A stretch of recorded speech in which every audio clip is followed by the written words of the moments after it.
ఈ betting apps promote చేసే ముండలకైతే check పడ్డదని చెప్పుకోవచ్చు.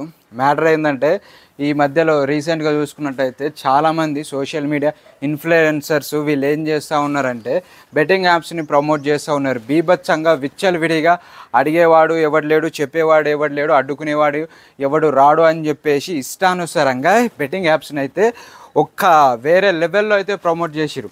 అంటే 100 పెట్టండి 1000 రూపాయలు వస్తాయి, 1000 పెడితే 10,000 వస్తుంది, 10,000 పెడితే 1,00,000 రూపాయలు వస్తాయి, 50,000 పెడితే ఇంకొన్ని లక్షలు వస్తాయి అని చెప్పేసి ఇష్టానుసారంగా నోటికొచ్చిన సొల్లు వాగేసి బెట్టింగ్ యాప్స్ని అయితే ప్రమోట్ చేసి చాలామంది చూస్తారు. వాళ్ళకు ఉంటారు కదా సోషల్ మీడియాలో ఉన్నటువంటి ఇన్ఫ్లుయెన్సర్స్, సబ్స్క్రైబర్స్ ఉంటారు కదా, వ్యూవర్స్. వీళ్ళు ఏం చేస్తారు అంటే, అరే నేను ఫాలో అవుతాను, ఈ అబ్బాయిని నేను ఫాలో అవుతాను, సో ఈ అబ్బాయి చెప్తా ఉన్నాడు, ఈ యూట్యూబర్ చెప్తా ఉన్నాడు, సో 5 నిమిషాలు 5,000 వస్తాయట, 10,000 వస్తాయట, అరే బెట్టింగ్ యాప్స్ ఇది బాగుంది అని చెప్పేసి వీళ్ళు ఏం చేస్తూ అది చూసిన వాళ్ళు ఏం చేస్తారు, అందులో వీళ్ళు సేవ్ చేసుకున్న మనీ కావచ్చు, సేవింగ్స్ మనీ కావచ్చు, ఆ మనీ కాకపోతే అప్పులు తీసుకొని వచ్చిన అందులో బెట్టింగ్ యాప్స్లో పెట్టడము, లేకపోతే ఆస్తులు తాకట్టు పెట్టుకొని ఆస్తులు అమ్ముకొని అన్నీ ఊడ్చేసుకొని బెట్టింగ్ యాప్స్లో వచ్చేసి మొత్తం డబ్బులు తీసుకొని వచ్చి పెట్టంగానే ఆ పెట్టిన డబ్బులన్నీ అటే పోయి అన్నీ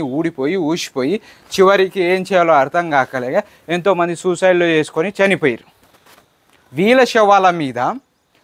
శవాల మీద చిల్లరేరుకునే సోషల్ మీడియా ఇన్ఫ్లుయెన్సర్లు డబ్బులు సంపాదించుకున్నారు, పైసలు సంపాదించుకున్నారు, కార్లు కొనుక్కున్నారు, బంగ్లాలు కట్టుకున్నారు, ఇల్లులు కట్టుకున్నారు, మేడ మిద్దెలు కట్టుకొని వీళ్ళు హ్యాపీగా ఉన్నారు.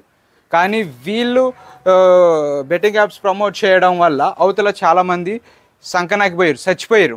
కానీ వీళ్ళు బాగున్నారు, బాగా డబ్బులు సంపాదించుకొని ఆర్థికంగా చాలా స్థిరపడ్డారు.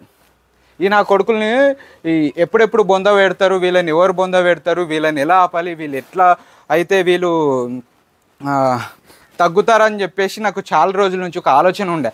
ఎట్టకేళ్ళకి ఒక మహానుభావుడు వచ్చిండు, అదేనండి ఆర్టీసీ బస్సు ఎండి గారు సజ్జనార్ గారు. అయితే మన రీసెంట్గా చూసుకున్నట్టయితే ఆ మధ్యలో చూసుకున్నట్టయితే మన బనీసాని యాదవ్ వీడియోని ట్యాగ్ చేసి పోస్ట్ చేశారు. ఇప్పుడు రీసెంట్గా వచ్చేసి మన అదే ఎవరబ్బా ఆయన పేరు లోకల్ బాయ్ నాని ఏదో సంథింగ్ ఆయన ఉంటుందో ఆయన వీడియోని ట్విట్టర్లో ఏపీ డీజీపీకి పోస్ట్ చేసుకుంటూ అయితే ఒక పోస్ట్ని అయితే పెట్టారు, ట్యాగ్ చేసి ఒక పోస్ట్ పెట్టారు. బెట్టింగ్ యాప్స్ వల్ల ఎంతోమంది ఈ ప్రాణాలను అయితే బలి తీసుకుంటున్నారు, మీకు డబ్బులు సంపాదించుకోవాలంటే మీకు అనేక మార్గాలు ఉన్నాయి, ఇలాంటి చిల్లర పనులు ఆపేయండి అని చెప్పేసి అండ్ ఎక్సెట్రా ఇట్లాంటి పనులు, ఇలాంటి బెట్టింగ్ యాప్స్ చాలా ఇల్లీగల్, ఇలాంటి ఇల్లీగల్ యాప్స్ మీరు ప్రమోట్ చేస్తే చట్టరీత్యా పరంగా మీ పైన అయితే ఖచ్చితంగా మేము యాక్షన్లు తీసుకుంటామని చెప్పేసి పోస్ట్ పెట్టారు. అలాగే ఏదైతే డీజీపీ గారు ఉన్నారో సో వీళ్ళని కూడా వీళ్ళ పైన యాక్షన్ తీసుకోవాలని వాళ్ళని కోరారు మన సజ్జనార్ గారు. అయితే ఈ వీడియో అయితే కొద్దిగా మన స్పందించగానే సజ్జనార్ గారు సార్ స్పందించగానే కొన్ని టీవీ ఛానల్స్ వాళ్ళు స్పెషల్గా దీన్ని మన లోకల్ బాయ్ నాని ఎవరైతే ఉన్నారో వీళ్ళ గురించి టీవీలో బొమ్మ వేయంగానే మన నాన్నగారు అయితే వెంటనే స్పందించారు. లోకల్ బాయ్ నాని గారు, నాకు తెలీదు, నేను ఎక్కువగా చదువుకోలేదు, నాకేం తెలీదు, పెద్ద చదువులు చదువుకున్న పెద్ద యూట్యూబర్లు కావచ్చు, సోషల్ మీడియా ఇన్ఫ్లుయెన్సర్లు వీళ్ళు చేయడం వల్ల సో నేను కూడా చేశాను, నాకు ఇలాంటి యాప్స్ అన్ని ఫ్రాడ్స్ లంగా యాప్స్ అని నాకు తెలీదు, సో సారీ, దయచేసి నన్ను క్షమించండి, అవి అన్నీ నాకు తెలియకుండా జరిగిపోయింది, సారీ చెప్పాడు. అది కూడా నేను ఇప్పుడు కంప్లీట్గా బంద్ చేసేసాను, అది నా పాత వీడియో.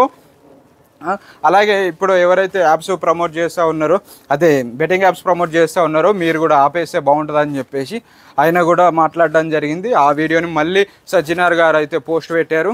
సో తప్పుని తెలుసుకొని సారీ చెప్పినందుకు అభినందనలు అని చెప్పేసి ఆయన కూడా పోస్ట్ పెట్టారు. ఇక ఎవరు బెట్టింగ్ యాప్స్ని ప్రమోట్ చేయొద్దని చెప్పారు.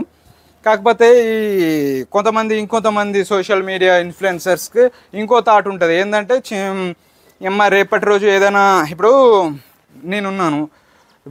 నేను బెట్టింగ్ యాప్స్ని ప్రమోట్ చేయడం వల్ల మళ్ళీ ఏదైనా ఇష్యూ జరిగి ఆ విషయం మళ్ళీ నా మీదకి డైవర్ట్ అయ్యింది అనుకో, ఈ సోషల్ మీడియాలో ఉన్నటువంటి సోషల్ మీడియా నన్ను ఫోకస్ చేస్తుంది, టీవీ ఛానల్ వాళ్ళు నన్ను ఫోకస్ చేస్తారు, ఆ తర్వాత నేను సెలబ్రిటీని అయిపోతాను, నేను వైరల్ అయిపోతాను అని చెప్పేసి చాలామందికి అదొక ఆలోచన ఉంటుంది. ఒకటి మాత్రం గుర్తుపెట్టుకోండి, మీరు సెలబ్రిటీ అవ్వడం అందరికీ తెలియడం దేవుడెరుగు, మీ మీద కొన్ని సెక్షన్ల కింద కేసులు పెట్టి బొక్కలు వేసిరంటూ బయటికి రావడానికి కూడా ఆస్కారం ఉండదు, లోపల జైల్లో కూర్చొని పైన కింద ఎంత బొర్లాడి తనకలాడినా ఉపయోగం ఉండదు. కాబట్టి సో మీరు జాగ్రత్తగా ఉండండి. మీ వీడియోస్ వల్ల అవతల వాళ్ళు బలి కాకుండా చూసుకోండి.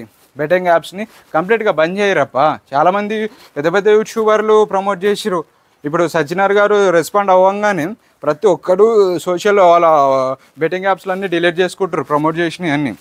ప్రసాద్ టెక్కిన్ తెలుగు గారు కూడా ఒకసారి స్పందించారు. అరే బెట్టింగ్ యాప్స్ ప్రతి ఒక్కటి లంగా యాప్స్ ఉంటాయి, ఏ బెట్టింగ్ యాప్స్లో ఏం నమ్మకూరి కష్టపడి సంపాదించుకోండి, అంతేగాని ఈజీగా ఎవరు మనీ రాదు అని చెప్పేసి ఆయన కూడా మాట్లాడడం జరిగింది. అలాగే మన ఇంకో ఎవరు ఉంటారప్ప, ఆయన పేరు ఇది నాని ప్రభాకర్ అన్న, ఈయన కూడా చాలాసార్లు మాట్లాడడం జరిగింది.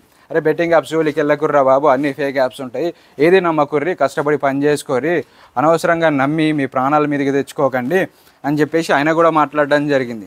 బట్ నేను అందరికీ చెప్పేది ఏంటంటే, ఇప్పుడు సజ్జనార్ గారు అయితే ఫామ్లోకి వచ్చి ట్వీట్ పెట్టడం ద్వారా ప్రతి ఒక్క ఎవరైతే ఇప్పుడు బెట్టింగ్ యాప్స్ని ప్రమోట్ చేసేవాళ్ళు ఇకపైన చేయాలనుకునే వాళ్ళకి గుండె జారి గుద్దలకు వస్తుంది, ప్యాంట్లు తడిసిపోతున్నాయి.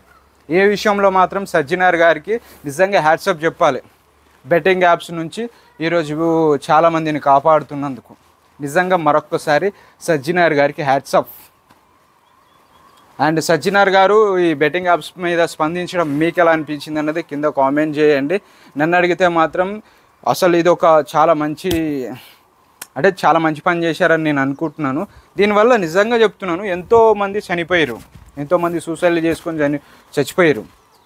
కాకపోతే నా సజెషన్ ఏంటంటే, బెట్టింగ్ యాప్స్ జోలికి వెళ్ళకండి, పని చేసుకోండి, కష్టపడి ₹1 సంపాదించుకోండి, దాచుకోండి, మీ కుటుంబాన్ని జాగ్రత్తగా చూసుకోండి. అంతేగాని ఈజీగా వచ్చేస్తుంది, ఈజీ మంచి అని చెప్పేసి కకృతి పడ్డారనుకో సంకనాకిపోతారు, మొడ్డ గుడిచిపోతారు. అర్థమవుతుందా? నా కొడుకులకి యూట్యూబర్లకు కానీ ఇన్ఫ్లుయెన్సర్లకు కానీ గుడ్డిగా నమ్మకర్రి. అర్థమవుతుందా? ఇప్పుడు చాలామంది కొంతమందికి తెలిసి ఉంటుంది, కొంతమందికి తెలియదు. అంటే సోషల్ మీడియాలో మొత్తం వీళ్ళకి ఏం తెలియదు, ఏదో ఈ సోషల్ మీడియా ఓపెన్ చేసి న్యూస్ చూడడమో, యూట్యూబ్లో ఏదో సీరియల్ చూడడమో, ఇంకోటి చూడడమో చేస్తారు. అందులో యాడ్ రావడమో, అడ్వర్టైజ్మెంట్ వస్తుంది. ఈ యాప్స్ బెట్టింగ్ యాప్స్లో ఇంత వస్తుంది అనగానే అలా టక్కన పోయి ఆ బెట్టింగ్ యాప్స్లో ఇన్వెస్ట్మెంట్ చేస్తారు, ఆడడం స్టార్ట్ చేస్తారు. స్టార్టింగ్లో ఇచ్చినట్టు ఇచ్చి మొత్తం అన్నీ లాక్కుంటారు, జేబు మొత్తం ఖాళీ చేసి యాప్స్ మాత్రం పంగనామాలు పెట్టేస్తారు ఆడిన వాళ్ళని. సో ఇదొకటి దృష్టిలో పెట్టుకోండి. ఇకపై నుంచి నా కొడుకు బెట్టింగ్ యాప్స్కి జోలికి వెళ్ళడు. ప్రమోట్ చేయాలని చెప్పేసి ప్రజెంట్ సిచ్యువేషన్లో చూసుకున్నట్టయితే ఎవడు రాడు.